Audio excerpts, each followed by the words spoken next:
going to be learning about the difference between the Ammonite and the Nautilus.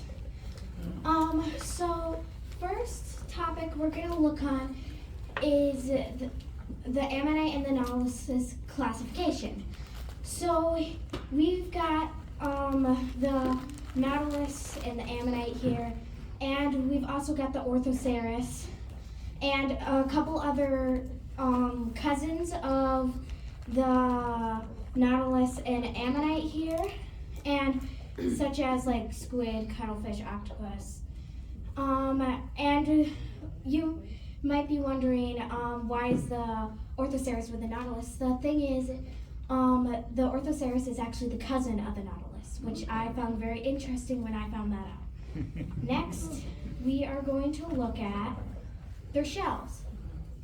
So this little turquoise line here in the Nautilus, that is what you call the siphuncle. It is the tube that they would use to help with the buoyancy. The buoyancy is what makes them go up or down. They would bring air in their tube to go up and release it to go back down. See, for the Nautilus here, it's right in the middle of the shell, but for the Ammonite, it goes right along the shell here.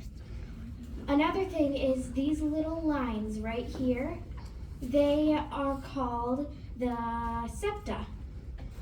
So these are the lines where they would close off their chamber once they were done with it because they were too big. See, on the Nautilus here, they are slightly curved and they curve towards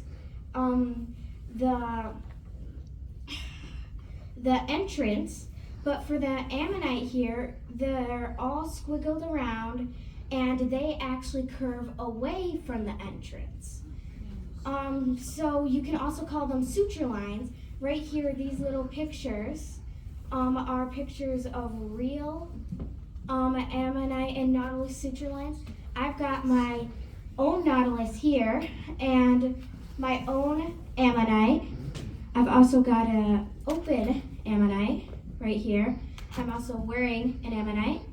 So next we are going to look at the timeline. So right here, where's my mouse? Okay, so right here in the late Cambrian, we've got the first nautiloids. In the late Ordovician, we've got when nautiloids started coiling. So the thing is, nautiloids actually started out straight, but then they started coiling.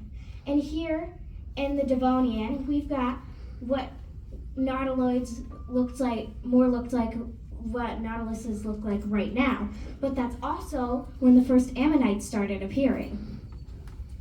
See, the thing is, Nautilus decided to go straight and then curve, but ammonites, on the other hand, they decided, I'm just going to grow wherever the heck I want. So right over here, this is some of the different shapes that ammonites would go in, and this is the only shapes that Nautilus went in. Well, relatively. And then over here in the end of the Cretaceous is when ammonites went extinct. So scientists think ammonites went extinct when the dinosaurs died off. So the scientists think that dinosaurs died because of a big meteor hitting. So ammonites stayed near the shore and Nautilus stayed deeper. And they think when the meteor hit, since the ammonites were closer to the shore, it killed them all off, but since Nautilus were deeper down, they survived. And that's how scientists think ammonites died. And right here before we end, I just wanted to say a quick joke. What did the Nautilus say to the clam that wouldn't share his lunch?